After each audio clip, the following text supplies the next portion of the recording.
But now let's start by talking about Donald Trump's big moves on his first day in office, from having only 2 genders to withdrawing from the Paris Climate Accords. Trump gave a powerful, strong and inspirational speech. He told the American people that nothing was impossible. Many people thought it was impossible for me to stage such a historic political comeback. But as you see today, here I am. The American people have spoken. I stand before you now as proof that you should never believe that something is impossible to do. In America, the impossible is what we do best. Trump has certainly faced major obstacles to get to this moment.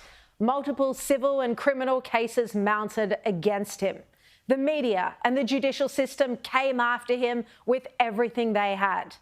Yet, as he was sworn in as the 47th President of the United States of America, there was no doubting he'd prevailed over his enemies and critics. In an emotional comment, Trump said he believed God had saved his life after that near-miss assassination attempt. Just a few months ago in a beautiful Pennsylvania field, an assassin's bullet ripped through my ear. But I felt then, and believe even more so now, that my life was saved for a reason. I was saved by God to make America great again.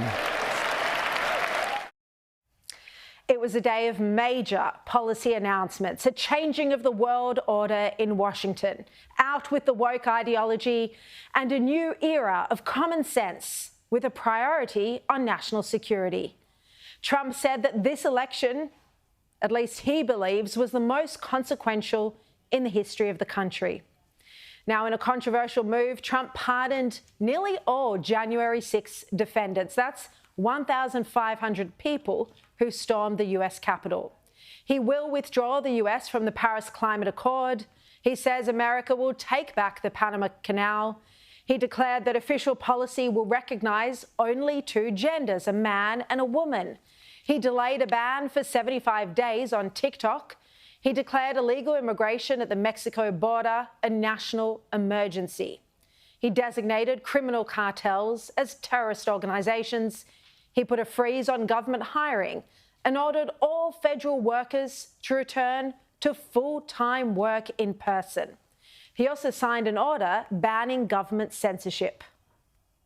After years and years of illegal and unconstitutional federal efforts to restrict free expression, I will also sign an executive order to immediately stop all government censorship and bring back free speech to America.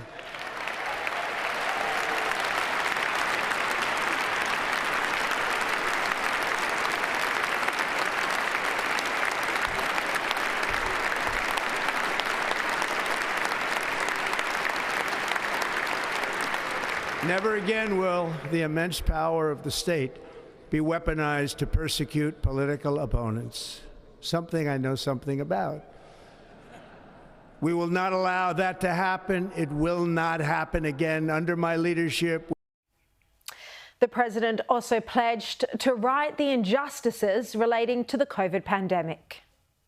This week, I will reinstate any service members who were unjustly expelled from our military for objecting to the COVID vaccine mandate with full back pay. Now, at one point, Trump stood beside Noah Agamani, who was held hostage in Gaza. He also had there with him other hostages and family members. And this was a clear symbol of Trump's solidarity with Israel. He also said, on another topic, that travelling to Mars, this is a long-held goal of Elon Musk's, was now back on the official agenda.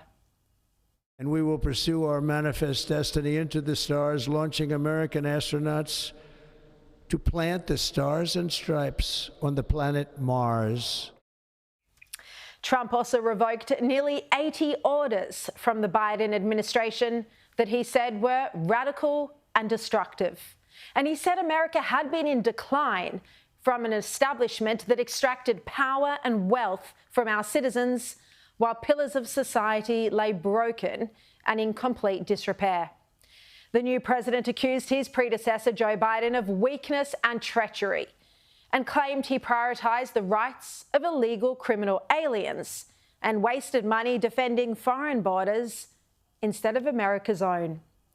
And Trump didn't hold back when he spoke about how he thought Biden had misled America. Did you know that Biden, while I was making my speech, pardoned his whole family?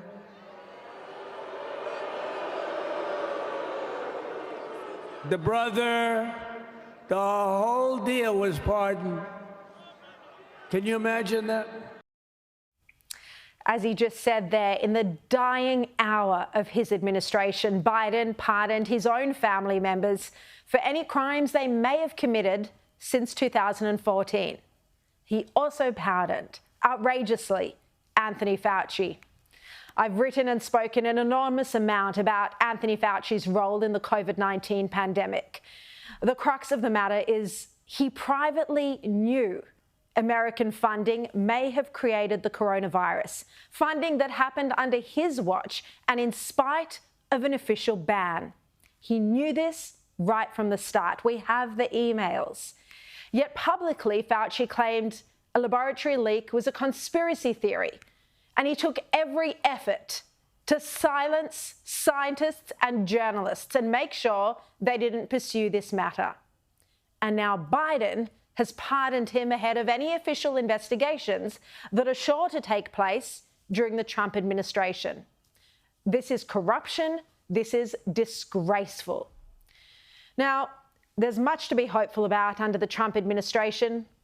We should see a return to America occupying the role of a leader of the free world. It's a space that the US has abandoned under Joe Biden. There should also be a return to peace through strength. Trump has a clear-eyed view on terrorism, on who the enemies are, and who is fighting for the right of all of us to live in peace, free from violence and intimidation. Trump steps into this role when Israel has been single-handedly fighting terrorism for more than 15 long months. Benjamin Netanyahu has led this fight, this war, with one arm tied behind his back, as Biden worked against him, depriving him of the necessary military support and urging him at every step of the way to stop fighting the terrorists, have a ceasefire, don't kill Nasrallah, leave Hezbollah alone, go lightly on Tehran. This isn't the attitude needed when bloodthirsty terrorists kidnap 250 innocent people, including a baby, and murder thousands more. Trump knows what's right and wrong, and hopefully in time he'll take on the ultimate culprit and financial backer of much of this terror, Iran. This global international leadership on this and other areas is desperately needed.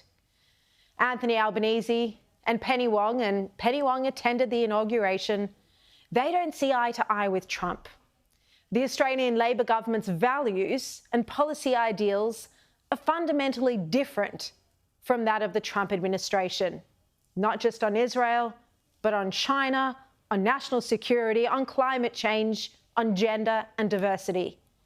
It seems the age of woke is finally coming to an end, and we can only hope this movement sweeping the globe will be replicated in Australia too.